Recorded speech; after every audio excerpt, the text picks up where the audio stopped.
March 17th, 1971. Firebase Mackey, Quang Ngai Province, Vietnam. The jungle is black, humid, and breathing. A low mist sits over the perimeter like a living veil, swallowing the weak perimeter lights and muffling the distant thump of artillery from another valley. Inside the firebase, the air tastes of sweat, diesel fumes, and old cordite. Captain Brian Donovan, 26 years old, stands in the dust with a steel grenade pin pressed into his palm. It's still warm from the explosion. The metal digs into his skin as if trying to convince him that what just happened is real. 15 feet away, a body lies twisted on the ground. Sergeant Matt Hawk Hawkins, a man Donovan had trusted with patrol rotations, ambush prep, and the survival of green recruits. His chest is shredded, his flak vest torn open like paper. Blood is soaked into the sandbags beneath him. But there are no Viet Cong bodies nearby. No tripwires. No incoming mortar rounds. This blast came from inside the wire. A fragging. Donovan's mouth is dry as he forces himself to step closer. The smell of burned cloth, hot metal, and something sickly sweet curls into the air.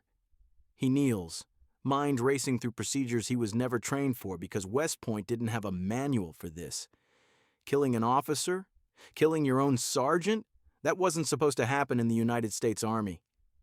A few soldiers cluster around the blast site, silhouettes against the weak red lamps. Private First Class Jimmy Malden stands with his rifle slung, eyes wide, jaw clenched. A couple of others hover behind him, silent. Too silent. They all know what happened. They all know who did it, but no one is talking. The night feels predatory, like the jungle itself is holding its breath. Donovan forces himself to speak, his voice low, controlled. Who threw the grenade? No answer. Only the hum of insects, the distant rotor wash of a helicopter somewhere far beyond the ridge, the soft metallic ticking of a recoilless rifle cooling after hours of standby. He looks again at the pin in his hand, the absence of its grenade. The violence that filled that absence is as heavy as lead. Training tells him to secure the scene, to separate the witnesses, to lock down the perimeter. But another voice, older and more primal, whispers in the back of his mind, "These men are armed. These men are angry. And some of these men just killed your sergeant." For months he'd sensed something breaking inside the unit, whispered threats toward officers, refusal to go out on patrol, men shooting at shadows, or deliberately missing targets they weren't supposed to miss, rumors of heroin creeping into the ranks, talk of making a point if leadership pushed too hard. But tonight isn't a rumor. It's not a threat. It's a corpse. A thunderstorm rolls somewhere to the west, flashing faint white light through the jungle canopy before vanishing again. Donovan straightens, his boots sinking slightly into the damp ground. Somewhere inside the darkness of Firebase Mackey, footsteps shuffle and halt, soldiers deciding whether to come closer or back away. He recognizes the undertone immediately. Fear, not of the enemy, of each other. Every man here carries an M16. Every man here carries a fuse, literal or emotional. And in the suffocating pressure of Vietnam, some have already decided that their real enemy isn't out in the tree line, it's standing right next to them. The captain's heartbeat thuds in his ears as the situation crystallizes. This was no accident, no heat of battle confusion. Somebody planned this. Somebody pulled the pin and rolled that grenade with intention, and whoever did it is still here, watching him. The realization settles like cold lead in his stomach. America was supposed to be fighting one war, the obvious one, the one printed on briefing maps and casualty reports. But tonight, in the flickering red light of Firebase Mackey, Captain Donovan understands the truth. There are two wars in Vietnam, the one against the Viet Cong and the one tearing the U.S. Army apart from the inside. And this second war is winning. He closes his hand around the pin so tightly that the edges cut into his palm. Blood pools in the creases of his skin. The pain keeps him grounded, stops his thoughts from spiraling, because he knows what comes next. Investigators, accusations, retaliations. A unit already cracking under pressure might now shatter completely. In the distance, thunder rolls again, closer this time. A storm is coming, inside and out. And tonight is only the beginning. The thunder finally breaks over Firebase Mackey, a rolling cascade that vibrates through the steel bunkers and sandbag walls. Rain begins to fall in thick, warm sheets, drumming on corrugated roofs and washing blood into the dirt. The men disperse slowly, wordlessly, like shadows melting into the storm. No one meets Donovan's eyes. He watches them go, knowing the silence is its own message. They are not grieving. They are not shocked. They are waiting to see what he will do next. As the rain intensifies, Donovan steps inside the command bunker. The plywood walls creak under the wind, maps flutter, and a lantern swings from a nail, casting long, restless shadows. The place smells of mildew and cigarettes, the typical odor of a firebase held together by tape, sweat, and exhaustion. On the table sits the casualty roster. Hawkins' name is still intact, untouched by the red pen that will soon draw a line through it. Killed in action. Except that's a lie, and everyone knows it. Donovan drops into the metal chair and wipes rainwater off his face. His hands tremble, not from fear of the enemy, but from the realization that he's become a captain of a unit coming apart at the seams. He has heard stories from other fire bases, lieutenants shot in the back during firefights, NCOs waking up to live grenades rolling into their hooches, platoons that misplaced officers before dangerous missions. Rumors, always rumors. But tonight the rumor stood up, walked into his life, and detonated. He rubs the grenade pin between his fingers. Fragging. The word had been floating through the army for years, ugly and whispered, soldiers killing their own leaders with fragmentation grenades because grenades leave no fingerprints, no ballistic evidence, nothing but mangled bodies and confusion. In 1969, the number started climbing. By 1970, they doubled. By early 1971, commanders avoided talking about it because the truth was unthinkable. The U.S. Army in Vietnam was fighting itself. A gust of wind blows the bunker door inward. Standing there is Lieutenant Charles Red Mallory, Donovan's second in command. Red's uniform is soaked, dark red hair plastered to his forehead, eyes tired but alert. "You heard it?" Donovan asks. Mallory nods. "Sounded like a frag. I knew it wasn't incoming." The silence between them drags. Mallory steps inside, closes the door, then lowers his voice to a whisper. "Sir, do not push the platoon tonight." Donovan looks up sharply. "You think they'll come for me?" Mallory doesn't answer quickly, and that hesitation is all the answer Donovan needs. "They're angry," Mallory finally says. "Not at you personally. At everything. Patrols, losses, the whole damn war. Half the platoon is strung out on heroin. They're scared, tired, and they think leadership doesn't care if they live or die." Donovan leans forward. "So, they kill their sergeant?" Mallory's jaw tightens. "Sir, we don't control these men anymore. Not really." The words strike Donovan harder than any grenade blast. He thinks back to West Point, discipline, honor, structure. And yet here, in Vietnam, those principles have evaporated like sweat on hot metal.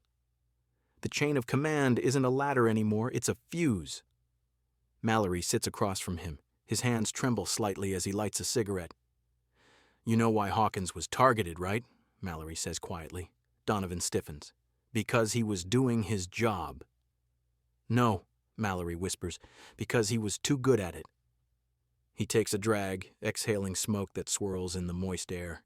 "Hawkins forced them to run patrols. Forced them to check tripwires, set ambushes, sweep those rice paddies. They hated it. Thought he was trying to get them killed. And some of the guys, sir, they think the war's over. Or should be. They're short-timers. They're just trying to live long enough to get on that freedom bird home." Donovan feels something icy settle in his chest. Vietnam has changed these men, twisted their fear into resentment, their resentment into violence. They are fighting a war the American public is turning against, led by officers they don't trust, against an enemy they rarely see. And now, the enemy is no longer just the Viet Cong. It's the uniform next to them. A distant burst of automatic fire crackles from somewhere outside the wire, likely a nervous sentry shooting at shadows. Mallory doesn't even flinch. Donovan barely notices. This is normal now. Mallory stubs out his cigarette and leans in. "Sir, I'm telling you because someone has to. If you push for an investigation, someone else might get fragged, maybe even you." The storm pounds the firebase, rattling the tin roof like distant gunfire. Donovan slowly curls his fingers around the grenade pin again. Not an artifact. Not evidence. A warning. Somewhere outside, in the darkness, a soldier who once wore the same flag on his shoulder is now deciding whether to strike again. The war is unraveling, and Donovan realizes leadership is now a life or death decision not against the enemy, but against the many commands. The storm drifts east by dawn, leaving firebase Mackey coated in wet mud and streaks of gray daylight. The monsoon clouds hang low, muting in the landscape into a washed-out watercolor of jungle hills and smoke trails. The air tastes of damp earth and stale fear. Captain Donovan steps out from his hooch, boots sinking into the sludge. Soldiers move about the firebase, but their movements are stiff, mechanical, like men performing duties not out of discipline, but habit. Eyes slide away from him, avoiding contact. Conversations halt the moment he passes. He can feel it before anyone speaks. The platoon has already rewritten the story of last night, and he knows how these stories spread across firebases, across battalions, across the entire collapsing psychological core of the army. By breakfast chow, whispers circulate like smoke. Hawkins pushed too hard. He deserved it. He was gonna get us all killed. He was a lifer. He didn't understand. But beneath all the excuses is the unspoken truth. Men who don't want to fight will remove the people trying to make them fight. Donovan walks toward the Tactical Operations Center, stepping around puddles reflecting the grim sky. As he approaches, he hears raised voices inside.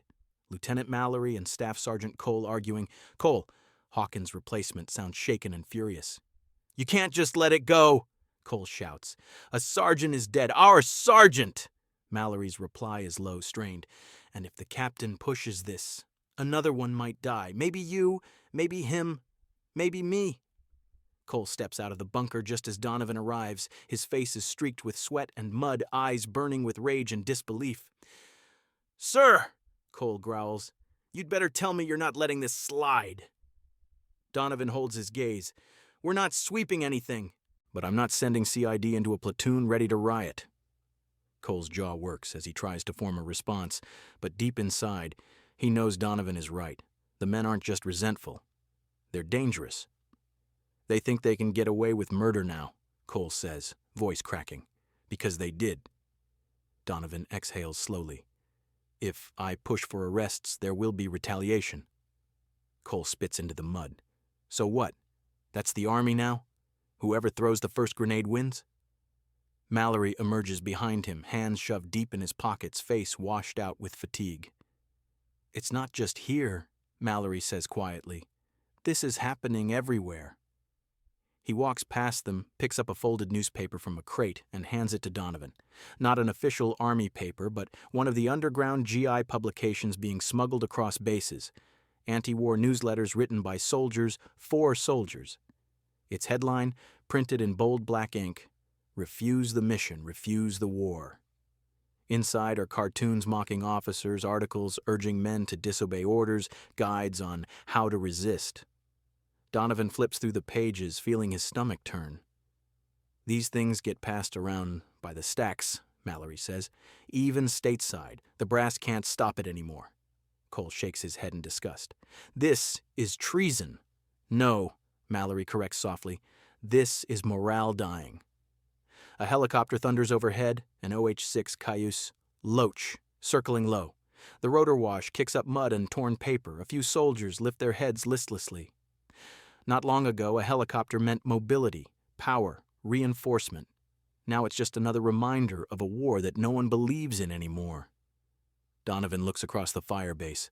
Soldiers lounge on sandbags, some nodding off, others passing a small bag of powder between them. Heroin, cheap and potent, easier to find in Vietnam than cigarettes. No one hides it, no one fears punishment. Enforcement has evaporated. In the distance, a squad assembles for perimeter check. Half of them move slowly, reluctantly. One man refuses outright, sitting on a crate with his arms crossed. "I ain't going outside the wire today," he mutters. "You can court-martial me if you want, but they can't, not anymore. There are too many like him. This is not insubordination, this is systemic collapse." Donovan stares at the defiant soldier, and for the first time since arriving in Vietnam, He feels something unfamiliar. Powerless. He returns to the bunker, sits at the map table, and runs his hand over the laminated surface where patrol routes are marked in grease pencil. Lines drawn through valleys, ridges, and rice paddies, routes that soldiers now refuse to walk. Mallory closes the door behind them. "Sir," he says softly. Hawkins wasn't an isolated case. There were fragging attempts in Chu Lai last week. A lieutenant killed outside Da Nang. NCOs threatened in the Mekong. It's accelerating. Donovan rubs his temples. Why now? Why all at once? Mallory sits across from him. Because the army is full of men who know the war's lost, but they're still being ordered to risk their lives for it. That tension breaks something inside, and when it breaks, they strike sideways. Sideways. At their officers, at each other. Outside, the Loach makes another pass. Its shadow glides over the roof like a silent omen. Donovan looks again at the underground newspaper headline. Refuse the mission. Refuse the war. Somewhere deep in the jungle, the Viet Cong are preparing their next ambush, but here, inside Mackey's walls, another battlefield is forming, one where the enemy wears the same uniform, sleeps in the same hooch, eats at the same mess tent. And today, Donovan understands the terrifying truth. Mutiny isn't coming. It's already here. 2 days after Hawkins' death, the air at firebase Mackey grows thicker, heavier. Not from humidity, but from expectation. Attention clings to every movement, every glance. Soldiers step around each other like men navigating a minefield of invisible grudges. And Donovan knows it. A second fragging will come if he makes a single wrong decision. The morning briefing is a disaster. Soldiers shuffle into the yard wearing flak vests half-buckled, helmets loose, weapons slung not with readiness but indifference. A few look high, eyes glassy, pupils pinpoints or wide as coins. Donovan steps onto the small wooden platform used for announcements. Rain from last night still pools in the crater left by the grenade. "Listen up," he calls out. 30 sets of eyes drift toward him, unfocused. "We've been ordered to conduct a sweep of the western ridgeline. Standard patrol. We move out at 1400. A murmur ripples through the formation. Not loud, not defiant, just refusal. Specialist Torres shakes his head as if brushing off an annoying fly. PFC Malden lets out a tired laugh. Someone in the back mutters, "Not happening. It's not a challenge. It's a statement of fact." Mallory steps forward. "This is a direct order," he says, but even his voice lacks authority, as if he already knows the outcome. Private Griggs, the same soldier who refused perimeter duty, calls out, "Sir, with respect, nobody's dying for this hill, not anymore." A few soldiers nod. One lets out a quiet, "Hell yes." Donovan feels heat rise in his chest, anger, fear, a mix he does not let reach his face. He steps down from the platform, boots thudding in the mud, and walks closer to the men. He can smell damp jungle rot on their uniforms, stale cigarettes, the faint chemical sharpness of heroin. "You don't get to choose your missions," Donovan says. "That's not how the army works." A pause. Then Torres smiles, sad, tired. "With respect, sir, the army ain't working." And suddenly the shape of the crisis reveals itself. This isn't rebellion fueled by ideology. This isn't rage born from politics. This is exhaustion, crystallized into defiance. These are men who've been sent on too many pointless patrols, lost too many friends, fought too many invisible ambushes in a war they no longer believe has an end or meaning. Mallory takes a step forward. "Fall in. Now." But the formation breaks apart like a wave hitting rock. Men drift away toward tents, hooches, ammo crates, anywhere that isn't the western ridgeline. They aren't shouting. They aren't threatening. They're finished. And as Donovan watches the platoon scatter, he feels a crack open inside him, a fissure of realization. Discipline is not enforced. Discipline is given. And today the men took it back. Mallory storms toward him. "We should call battalion—" "No," Donovan interrupts sharply. "If battalion hears we can't get a platoon out of the wire, they'll send MPs, CID. Hell, maybe another unit."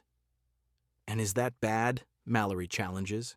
Donovan looks around, at the men refusing orders, at the grenade crater that still hasn't dried, at the heroin needles tossed behind sandbags, at Hawkins' empty bunk. "You want these guys cornered," Donovan says quietly. because cornered men throw grenades. Mallory swears under his breath. Cole, standing behind them, kicks a rock so hard it skitters across the mud and disappears into the brush. "Sir," Cole says, voice cracking, "we can't just let this happen." "We're not letting it happen," Donovan replies. "We're surviving it." A few soldiers glance back at them, some with pity, others with something darker. The hierarchy of Vietnam is visible in their eyes. Short-timers, everyone, grunts, NCOs, officers, targets. This is not the army that deployed to Vietnam in 1965. This is a tired, fractured force that knows the war is winding down, and no one wants to be the last man to die for it. Donovan walks to the edge of the firebase. The western ridgeline looms in the distance, green and silent as if mocking the chaos inside the wire. He remembers his first day in country. The speeches about bravery, duty, honor. Now those words feel like artifacts from a different universe. Behind him, the platoon mills around in small groups, avoiding him, avoiding responsibility, avoiding the war. And somewhere beneath all their fears and addictions and anger lies the truth none of them dare say aloud. They are more afraid of their own army than of the Viet Cong. A helicopter approaches from the north, its engine whining, its silhouette cutting through the humid haze. The blades churn the air, sending debris swirling across the compound. Donovan shields his eyes as it lands, mud spraying from the rotor wash. The door slides open and 2 military police step out, helmets strapped tight, expressions grim. Mallory turns to Donovan, horrified. "Oh God," he whispers. "Battalion knows." Donovan's heart sinks. The storm is returning, only this time the enemy wears American patches. The 2 MPs step out of the helicopter with rigid posture and the unmistakable stiffness of men who know they're not welcome. Their boots hit the mud with a deliberate thud. One of them, Corporal Gentry, keeps a hand close to his holster, not because he expects Viet Cong fire, but because he's stepping into a firebase where every rifle is pointed inward. The other MP, Specialist Harmon, scans the yard with narrowed eyes. He was probably briefed on the flight. Possible fragging, breakdown of discipline, hostile unit. They're prepared for hostility, just not from the enemy they were trained to fight. Donovan meets them halfway, rain dripping off his helmet. "Captain Donovan?" Gentry asks. "Yes." "We're here on orders from battalion investigation of a suspected homicide." Behind Donovan, a few soldiers stop what they're doing. Heads turn, shoulders stiffen, a ripple of tension spreads like static through the yard. "Hawkins' name is not spoken. It doesn't need to be," Gentry continues. "We'll need to interview your men, search the area, and secure evidence." Mallory mutters under his breath, "Here we go." Donovan takes a slow breath. "Corporal, you're walking into a fragile situation. Your presence could escalate things." Gentry looks unimpressed. "Sir, with respect, not investigating a murder escalates things." But Harmon, older, with streaks of gray in his temples, leans slightly closer. "What the corporal means," Harmon says gently, "is we'll do this fast. Quiet. No unnecessary pressure." Yet even as he speaks, Donovan sees several soldiers stepping backward, drifting toward their hooches or the bunker entrances. One man, Griggs, tightens his grip on his M16. The MPs notice, and the MPs are terrified. They may be trained for riots, for prisoner handling, for disorder, but not for a platoon where several men might be responsible for murder and have nothing to lose. Gentry swallows hard and gestures toward the command bunker. "Let's go inside, sir." Inside, the bunker smells of damp canvas and cigarette smoke. Maps hang limp on the walls. The generator buzzes like an angry wasp. Harmon takes out a notepad. "We'll need a list of everyone on base that night." Donovan slides the roster across the table. "Before you start interviewing, understand that these men are angry, traumatized, and they see Hawkins' death differently." Gentry raises an eyebrow. "Differently how?" "You'll hear talk about unfair orders. You'll hear excuses." Donovan pauses. "You will not hear the truth." Mallory folds his arms. They're protecting each other, and if they think one of them is going to break under questioning, they'll make sure he never talks, Donovan finishes.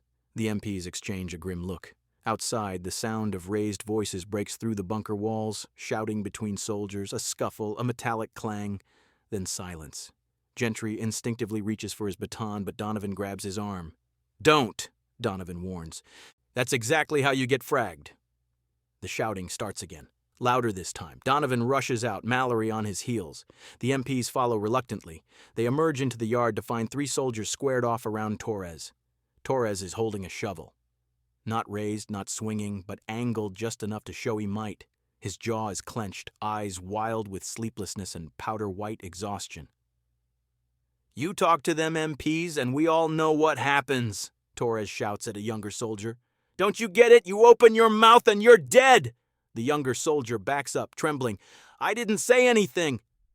"You don't have to," Torres snarls. "They'll push you, they'll twist you, and then your blood is on our boots." Before Donovan can react, Mallory steps forward. "Torres, put it down." Torres swings his head toward the lieutenant, eyes flashing with a mix of fear and fury. "Sir, with respect, stay out of this. You want to get fragged too?" The words hang in the air like a lit fuse, a few soldiers tense, fingers brushing rifle stocks. Malden steps behind Torres, subtly aligning himself with him. "This is how a mutiny begins. Not with a planned uprising, but with fear crystallizing into violence." Harmon edges closer to Donovan. "Sir, we need to stop this." "Stop it," Donovan whispers. "This is the war now." He takes a step forward, raising his voice but keeping it steady. "Torres," the soldier's head whips toward him. "You put that shovel down, or you cross a line you can't uncross. I'm not asking, I'm telling you." Torres's grip tightens. Mud drips from the shovel's edge. For a moment, the entire firebase goes silent. Even the cicadas seem to stop. Then, with a sudden tremble, Torres exhales and drops the shovel. It lands with a dull thud in the mud. Mallory quickly steps between the soldiers as they separate. Donovan turns to the MPs. "Do you see now? This unit is a powder keg. One spark is all it takes." Gentry rubs a hand over his face. "Jesus Christ. Battalion didn't tell us it was like this?" "They didn't know," Donovan replies, "or they didn't want to." Harmon looks around the yard, the fear, the hostility, the exhaustion in the men's eyes. He whispers, "How do you command an army that doesn't want to be an army anymore?" Donovan doesn't answer, because he doesn't know. All he knows is this: the line between soldier and killer is gone. The line between discipline and survival is thinner than paper, and he is losing control by the hour. Night falls again over firebase Mackey, thick and suffocating. The perimeter lights flicker weakly through the fog, casting pale halos across the muddy compound. The storm has passed, but the air feels heavier than before, charged not with electricity, but with dread. Donovan sits alone in the command bunker, the grenade pin on the table beside him. It catches the lantern light like a silent accusation. He can hear the firebase breathing, boots squelching in mud, whispers drifting between hooches, the metallic click of rifles being checked, the steady hum of men who no longer trust each other. Mallory enters quietly, closing the door behind him. His face is pale, drained. He looks older than he did a week ago, haunted. "They're leaving," he says. Donovan straightens. "Leaving where?" Mallory hesitates. "Nowhere. Everywhere. They're taking shifts on guard, but, sir, no one is guarding the right direction anymore. Half are watching the jungle, half are watching the firebase." A war within a war. Donovan rubs his face with both hands. What did the MPs find? Mallory exhales. "Nothing. No evidence, no witnesses, and no one will talk." He pauses. "Harmon thinks the platoon made a pact, silent agreement not to let a single man take blame." Of course they did, in a world where every soldier is one order away from the next pointless patrol. Loyalty isn't to the chain of command, it's horizontal, lateral. To the man beside you, not the man above. Mallory sits across from Donovan. "The MPs want to leave before sunrise. They're scared. I don't blame them. Corporal Gentry thinks someone might frag them next." Donovan doesn't respond, because he knows Gentry isn't wrong. A distant crack echoes across the firebase. A rifle shot. Not a burst. Just one round.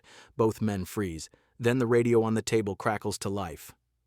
Gentry's panicked voice breaks through. "Shots fired! East Tower! We need backup!" Donovan bolts for the door.